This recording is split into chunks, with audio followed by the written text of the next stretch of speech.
So I started watching Killing Eve, and it's a show based out of Britain, it seems, it looks like, with a couple Americans in it. It's getting lots of awards, good stuff. I've heard great things. My friend Nancy recommended it, so I got to watch the thing.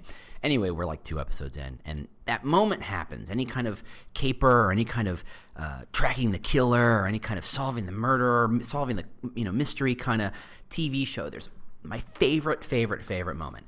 And I'm a total nerd for it, so they're shocked, right? And it's that moment in which they say, I think we need to find the killer. And someone says, I think you're asking the wrong question. I think the question is, who hired the killer?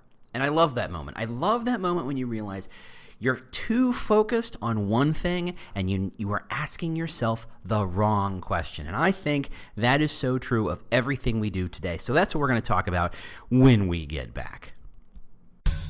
Welcome to the Talent Cast, the podcast dedicated to helping you get smarter at recruiting and hiring.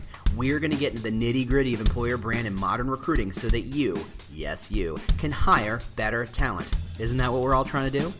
I'm your host, James Ellis, and you can find me on Twitter at The War for Talent. That's at The War for Talent. Or on the Talent Cast website. Got a question? Got a topic? Got an idea? Tweet me. I'd love to hear from you. Ready to roll up your sleeves and think big? Great. Let's get to it. Hey, James Ellis here. So, before we jump into that, as you may remember from last week, if you are interested in going to the Talent Brand Summit in end of March in Austin, Texas at a resort, so it's spring camp for employer brand nerds like me. If you're a practitioner, if this is something you do, whether it's part of your job or completely your job, if it's something you want to bring your boss to teach them more about how employer brand gets done, this is the place to go. This is the place where it is 24/7, hands-on learning, having good conversations, no sitting back and letting somebody blah, blah, blah at you. It is a lot of pushing the boundaries, testing the limits, trying new things, kicking rocks together and making sparks, right? It's a great event. Anyway, I'm on the board of the event management team, Talent Brand Alliance. If you didn't know that, I don't know what you're paying attention to. But anyway, because of that, I'm going to bring the savings on to you. If you ping me, whether that's Twitter, whether that's email, whether that's website, whatever, there's like a million ways to find me. Most of you are LinkedIn connected with me, so that's always useful. Just ping me and I will send you the event code and you can get $200 off your entry fee. And if you do so, when I see you there, I will give you a Talent Cast sticker, a limited edition series, because I only made 50 of stickers. So this is not something I have a lot of. So there you go. And I will donate $20 to a charity. Right now, like I said, I think I'm focused on gonna pay for kids' lunch, so they don't go into debt, at school. I think that's cruel. Already have the first taker last week, so thanks for listening in. Thanks for jumping in, and this offer's open for a couple more weeks. So if you're interested in learning more about employer brand and this podcast just is not enough for you, that's where you want to be, Talent Brand Summit. You can Google it, but then find me so I can get you the code so you can get $200 off and, force me to donate money to charity because, that's cool. Anywho, like I said, the wrong question. And what do I mean by the wrong question? Well, the wrong question is usually, and I hear this a lot, is this sense that, well, we want to be seen as an employer of choice. How do we become an employer of choice? How do we become seen as a desirable employer? How do we become a company that everybody wants to work for? That is the wrong question. That is absolutely the wrong question. Now, I could go into all the bells and whistles of how that's wrong, and simply say the answer is to say that it's not about how to get everybody to think that you're an employer of choice, but how to get the right people to think of you as the employer of choice. And I've talked a bit about that before, but I want to change the question a little bit even further, okay? I want to shape it from, instead of saying, how do I get people to think I'm the employer of choice, but to ask yourselves, and this is a serious question. I think you really need to answer this and not just kind of slough this off. In like a good worksheet kind of model, if you just skip the answer, you don't really get to anything new and anything interesting. You really have to answer this question. The question is, what's the story you want a candidate to tell themselves as they apply, as to why they apply? What's going on in their head? And I think if you can figure out how to answer that question, if you can figure out how to get people to think, I want people to apply because they think this, and this. Because this is how they find a culture that suits them. Because this is how they find a place where they can grow. Because this is how they finally found a job in place where they're supported, where they're allowed to do the things they've always wanted to do. There's a story, right? And that's a story that applicants and candidates tell themselves as they go through that process. And I'm a big believer in storytelling. I've talked about it now and then on this podcast, and I've certainly talked about it in person, and I've certainly used it in my work. And that is to say, it's not stories are so magical. Stories are so weird. They really are magic. Not like kind of in a sprinkle fairy dust and glitter while wearing, glue on wings kind of magical like my daughter would do. But I mean, like, literally can bend the rules and break the rules of what you think is possible. When we talk about, and when the people talk about the internet and the people talk about how candidates work and how much information they can remember and how simple they are, and effectively you've dumbed down your entire process, right? Here is a company. Here's what we do. Here's why you should apply. And you keep it super dumb simple, right? You keep it super obvious. And I'm a pig, I'm probably just as much of guilty as this as anybody. I've always said I want people to understand clearly what I'm trying to say, like I'm taking a big wiffle bat and smacking them in the face with the answer, right? You want to right in the head, you say, this was the answer is 7, or the answer is because you get to grow, or the answer is because we're the best damn company that ever was, and this is the place where great talent goes because they know talent, right? You just want it to be clear as day. The thing is that stories bend all those rules. All the things about people don't read, they scan. All those rules about people don't remember things. All those rules about people are just looking to waste time. Sure, until they find a good story. We still sell novels, right? I'm about to take my 4-year-old child to her first movie. It's the new Mary Poppins movie. It's 2 hours and 10 minutes long. That's like 3 times normal her standard attention span. I'm terrified, and I can't get drunk ahead of time, which is really the only way to get through this. So I got to figure this out. But people will latch on to stories. Godfather's like 3 hours long. At this point, I've given up on movies because they're too short. Because they're so focused on getting you to the next point and getting you to the next point so you can get to the chase scene or get to the drama scene so you can close it all up and bam, you're done. All I watch is big arc TV, right? Give me 13 episodes to get from start to finish. 13 hours of diving through a thing. Best storytelling in America and the world, as far as I can tell, the Great British Baking Show. If you haven't watched this, do it. It is an absolute epic over the course of 10 insanely slow hours of insanely engrossing television. I've never jumped in my seat when the cat jumps out and scares the crap out of the protagonist in a horror show or whatever. I've never jumped out of my seat when the big twist is revealed he was dead all along. But man, when one of those bakers just about barely tips their tray and this cake starts sliding off, it is physical. I'm gripping arms and chairs, and that is freaking storytelling. Now, did they think they're storytelling? No, they think they're baking a cake. They're making a Swiss roll. They're making a pavlova. What the hell's a pavlova? It's a meringue thing. I don't know. And by the way, so much fun Googling British terms for things. I'm like, oh yeah, you mean sugar. Got it. And you have 17,000 sugars. What the hell, Britain? And I have a number of British listeners here, so we can talk about this later. To you, you're 3 series ahead, I'm sure. Anywho, storytelling is what keeps me in my seat. Storytelling is the thing that makes me say, let's do another episode. Let's keep going. How many till the end? How many can we keep going? And you just go and go and go. It's not about get me to the point. I read novels. I'm not bragging.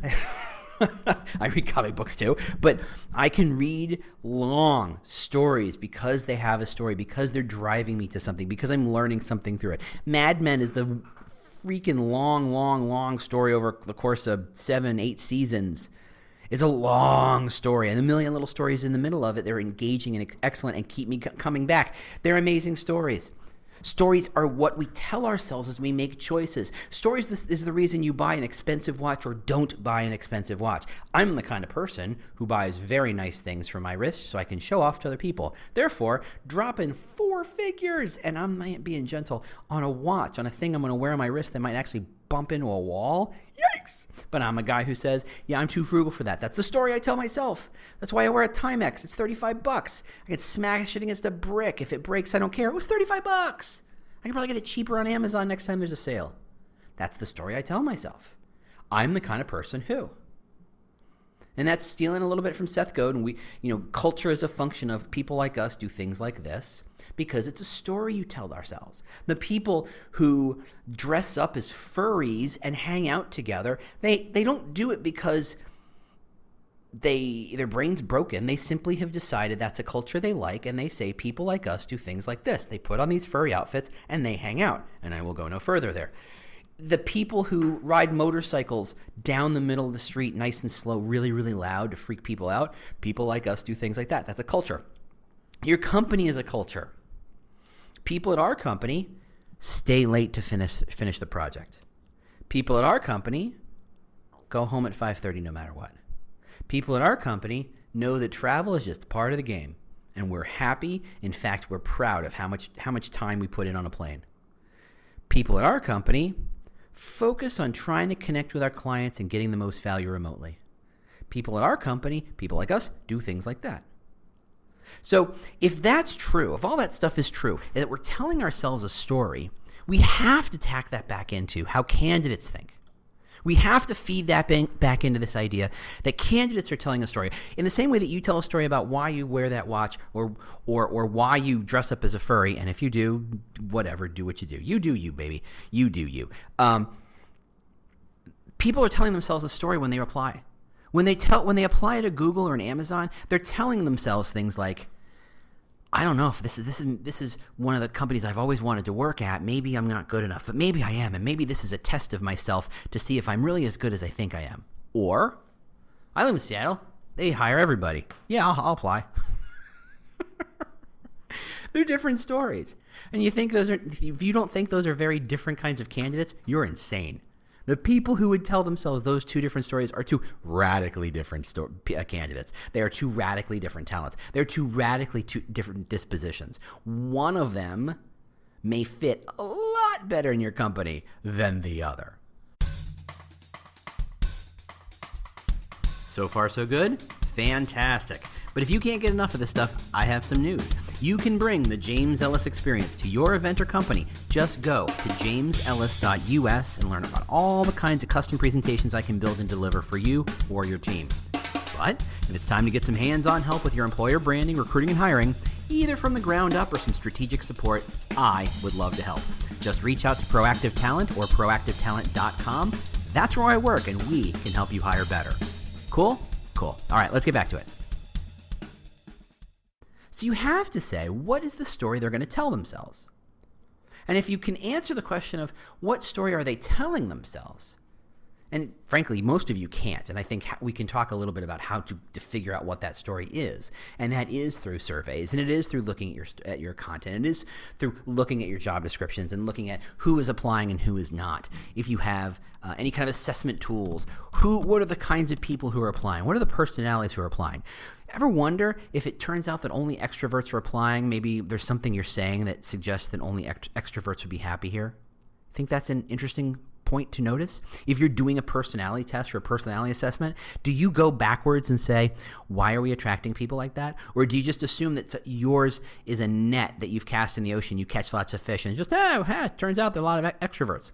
Turns out there are a lot of people who are very analytical. Turns out there are a lot of people who are very able to jump to conclusions and move and live in flexibility, ambiguity. It's not random. You attract things. There are 18 to 20 million companies in North America alone. You think you're not attracting a type? You think the people who are applying for you aren't telling themselves a story as they apply? You're wrong. They are telling themselves a story. And they're attracted to you because of the things you put out there. Many years ago, I went to a lot of therapy. Hi, how you doing? And after my second marriage fell apart, this is going to get personal for a second, but not too weepy or anything. After my second marriage fell apart, and I realized, how did I find two women who are on paper exactly different, I mean, literally poles apart, but under the skin, the same person? And I went, what am I doing that attracted two of the same people? There are literally billions of women in the world. I'm not saying I have the chance of meeting all of them, but I'm saying there are billions of women in the world. How in the world did I end up attracting two of the same type? And I go, oh, it must be me. And those of you who listen to self-help books or watch daytime TV might be going things like, guess who the common denominator is? It's you, dumbass. And to which the right answer is, yes, it is my dumbass who is the common denominator. And that's what therapy is all about helping you see patterns and helping you understand you keep doing the same things and you keep attracting the same things. And here's why. Because what you do is what you attract. And as I changed my patterns, I attracted a very different person. Right? There's a Zen saying, when the master is ready, the student appears. No, it's the other way around. When the student is ready, the master appears. When you are ready to put out that you're ready for something, people show up to help you. It's not that they materialize; they were always there, but you weren't ready, so you didn't see them. You're putting out certain signals that call it the cosmos, the universe, God, I don't care. But you are literally, make it chemical. You are literally saying, I'm ready to have a serious relationship. Bammo. People are ready to have serious relationships with you.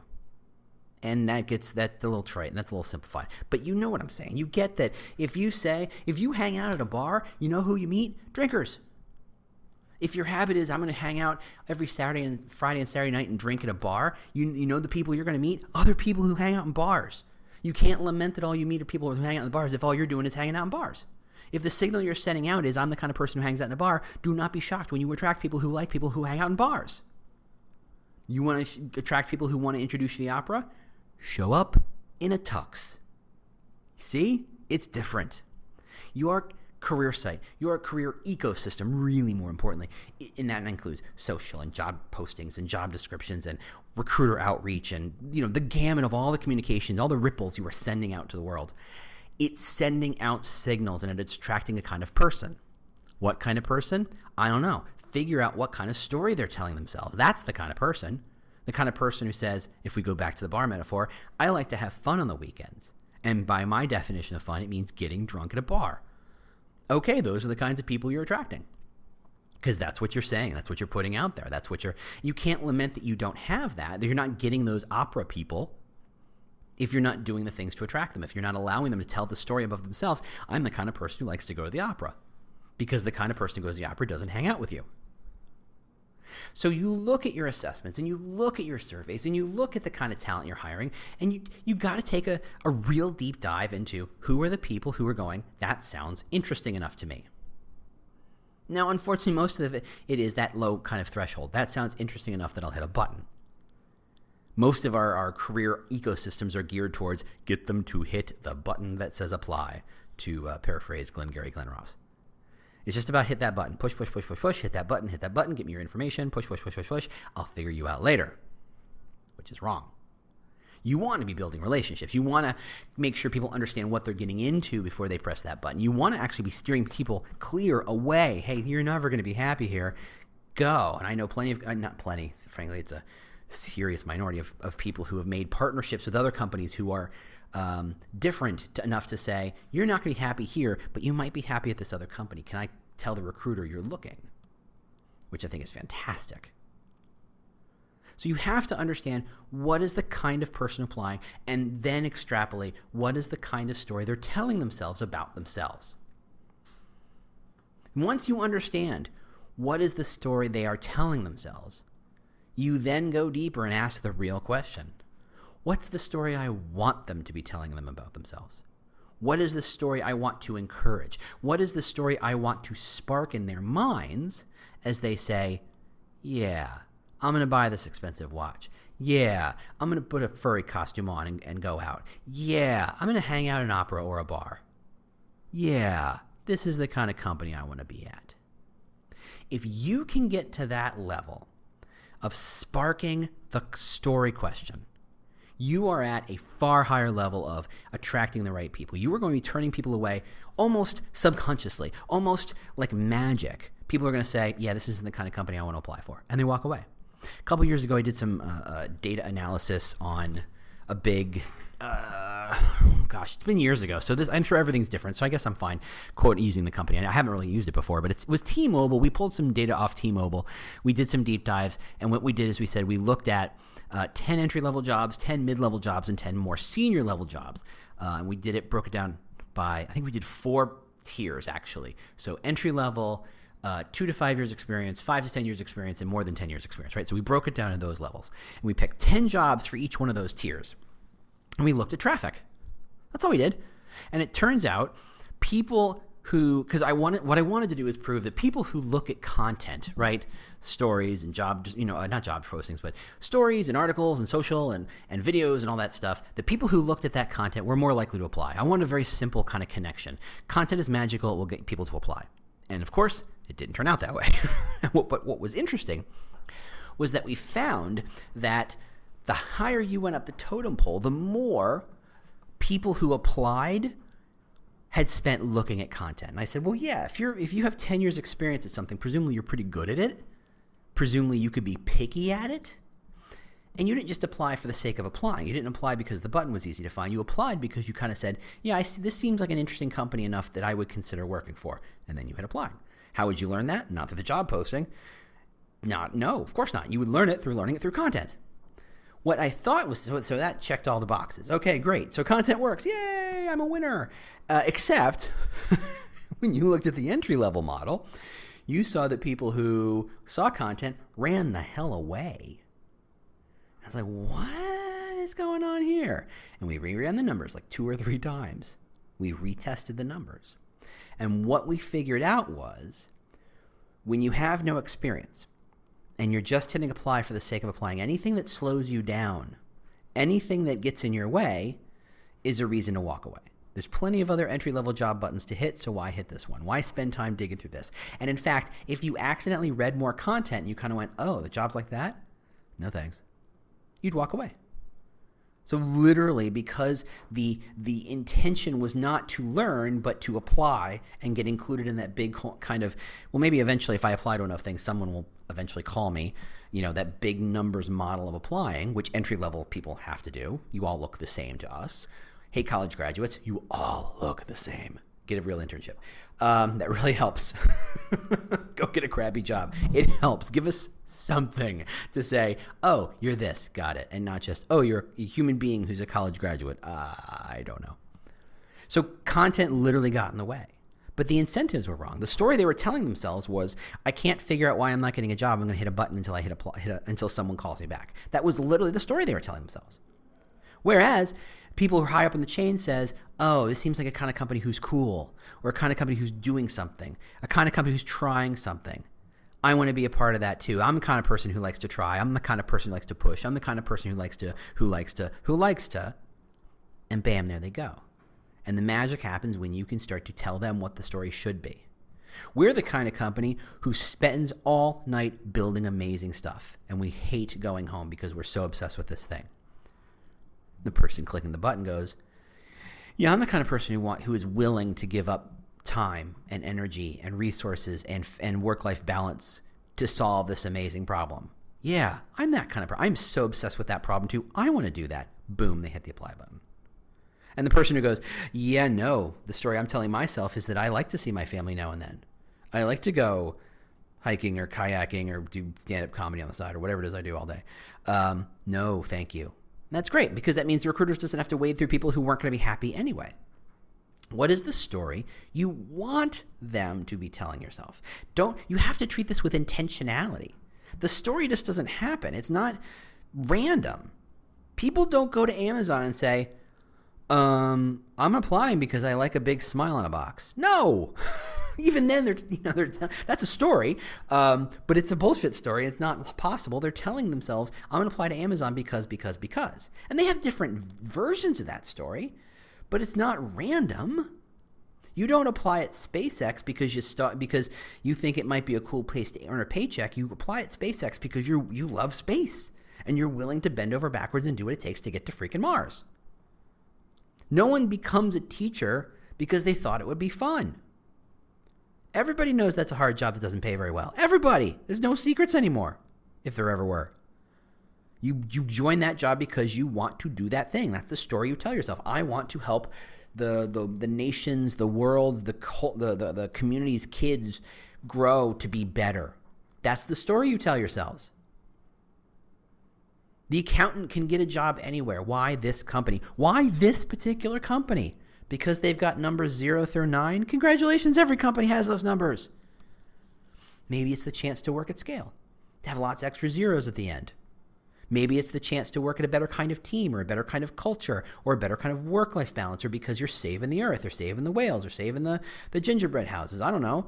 Because you're trying to get somebody elected, because you're trying to invent a car, because you're trying to, there's all sorts of reasons. So what's the story you want people to tell themselves? And if you can answer that question, that is magic level employer brand. That is really thinking at the like genetic level, the quark level, the stuff beyond, under the stuff, right? The magic level of how things get done. If you can get past all the stupid wrong questions and get down to what is the story I want people to tell themselves as they apply here, which is the right question. A terrifying question because it's a hard question. It's a complicated question. Therefore, it's willful ignorance that allows us to say, you know what, maybe I'm not going to do that. And maybe for a long time it was okay to say, maybe I'm not going to do that, because there's other ways of getting people to apply. But we're getting to the point where the ones who do the most therapy in this process, the ones who have their shit together, the ones who are put together and have good answers to tough questions are the ones who are going to succeed. The easy answers are taken care of. The easy answers are obvious and done, and hell, half of them are automated. It's the hard questions we need to face now, and this is probably one of the hardest ones I can think of. What is the story I want people to tell themselves as they apply? All right, thanks so much for listening. We got one more episode before the year closes up. We'll do lots of thanks then. So I gotta write everybody down. I'm gonna forget somebody. I'm really sorry about that. I know I'm gonna forget somebody. I just know it, and that's why I gotta take the week and write things down. I've got a massive whiteboard, so I gotta start tracking that stuff. As per usual, if you have ideas, questions, thoughts on the show, if there's a question you'd like me to answer, don't go to Quora, come to me. Find a way to ping me, Twitter, LinkedIn, email, website, there's lots of ways. And I would love to answer a question on the show. It's been a while since I've done that, since some, I'm not even going to name names. It's been a while. I love doing it. It's a lot of fun. Point me in the right direction. So let me know what you want to learn and what you want to discuss and what you want to hear about, or you want to hear a different point of view on. That's really ultimately all I can offer. So thanks so much for listening. I will see you all next week probably, and I will talk to you later. Bye. Well, the music means you've made it to the end of another episode of the Talent Cast. If this was useful to you, do not keep it a secret. Share it with your team. Share it with your boss. Share it with your networks. I don't know. Share it with your mom. If you have questions you'd like me to answer on a future show, or just, general ideas about how to make this thing better, just ping me on Twitter. I'm at The War for Talent, at The War for Talent. Thanks so much for listening, and we'll see you next week. Bye.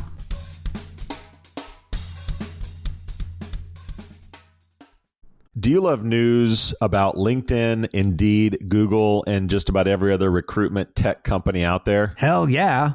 I'm Chad. I'm Cheese. We're the Chad and Cheese Podcast. All the latest recruiting news and insights are on our show. Dripping in snark and attitude. Subscribe today wherever you listen to your podcasts. We out.